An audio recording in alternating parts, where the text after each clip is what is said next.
নন্দীগ্রাম মামলায় যাদের বিরুদ্ধে এফআইআর হয়েছিল সেই এফআইআর গুলো রাজ্য সরকার তুলে নিতে চাইছে, যদিও আদালত এই এফআইআর তোলার ব্যাপারে অনুমোদন দেয়নি।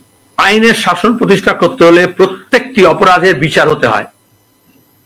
আরজিকর কাণ্ডে এই জন্য গোটা রাজ্যের মানুষ, গোটা দেশের মানুষ, গোটা পৃথিবীর মানুষ আমরা বিচার চাই বলেছিলাম, জাস্টিস ফর আরজিকর।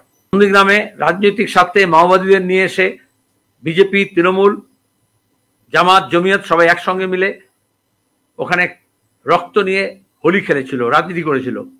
তৃণমূলের প্রত্যক্ষ মদতে তৃণমূলীদের দ্বারা মাওবাদীদের সাহায্য নিয়ে সিপিআইএম কর্মী খুন হয়েছিলেন 10 জন।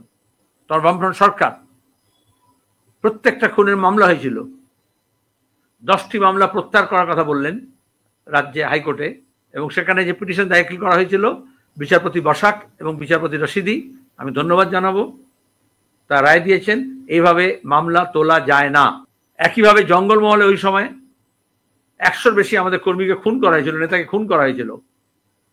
মমতা ব্যানার্জি এসে প্রত্যেকটা খুনিকে পুরস্কৃত করেছেন।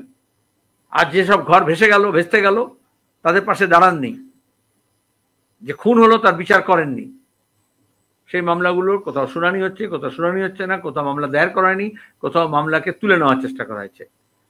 আমরা আদালতে দরজা নক করব, জঙ্গলমহলেও প্রত্যেকটা খুনের যাতে বিচার হয়, এবং নন্দীগ্রামেও আসলে কি ঘটেছিল এই বিচার প্রক্রিয়ার মধ্যে দিয়ে সেটা সত্য প্রকাশিত হবে, যেটা বিচারপতিরা তার রায় বলেছেন।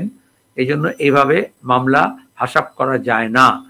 যদি তুলতে হয় তাহলে প্রসিকিউটরকে দাঁড়িয়ে সেখানে যুক্তি দিয়ে স্থাপন করতে হবে, এবং সেখানে মানুষ জানতে পারবেন সত্য কি মিথ্যা কি। স্কুল বাড়ছে, সরকারি মদতে, এবং সংখ্যালঘু মৌলবাদ বাড়ছে। এই সংখ্যালঘু মৌলবাদ বাড়ছে, এটা আপনারা স্বীকার করছেন বলছেন। আর স্বীকার করছি না, সবসময় স্বীকার করি।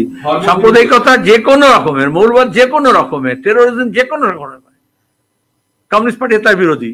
আজকে নতুন নয়, এটা ভালো হলো তুমি এখন আমাদের রিপোর্টটা পড়ছো, এবং এই রিপোর্টটা কোনো এখানে এরকম কোনো বাড়তি আকর্ষণ যাতে তৈরি না হয়, এই রিপোর্টটা আমরা পাবলিকলি ওয়েবসাইটে পাবলিশ করে দিয়েছি, এবং আমরা চাই যারা প্রশ্ন করবে তারা পুরোটা পড়ুক।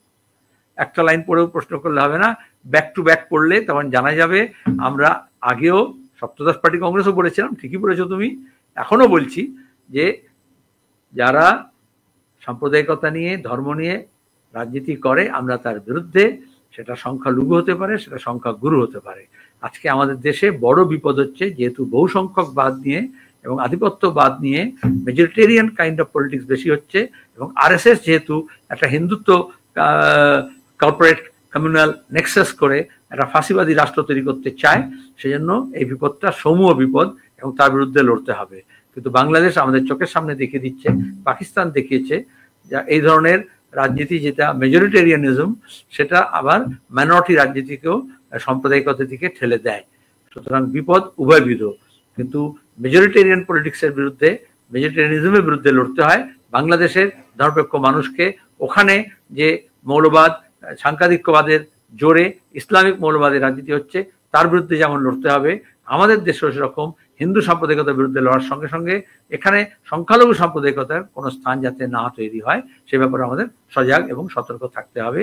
ফর ইউর কাইন্ড ইনফরমেশন, এটা শুধু আজকে বলা হচ্ছে না, আমাদের পার্টির রাজনীতি যেটা বলা হয় রাজনৈতিক দলিলে, সেটা মতাদর্শগত রণকৌশলগত প্রশ্ন, সেটা মতাদর্শগত রণকৌশলগত প্রশ্ন আমাদের রণনীতিগত প্রশ্ন থেকে আসে, এবং রণনীতিগত প্রশ্ন আমাদের পার্টির কর্মসূচিতে লেখা আছে।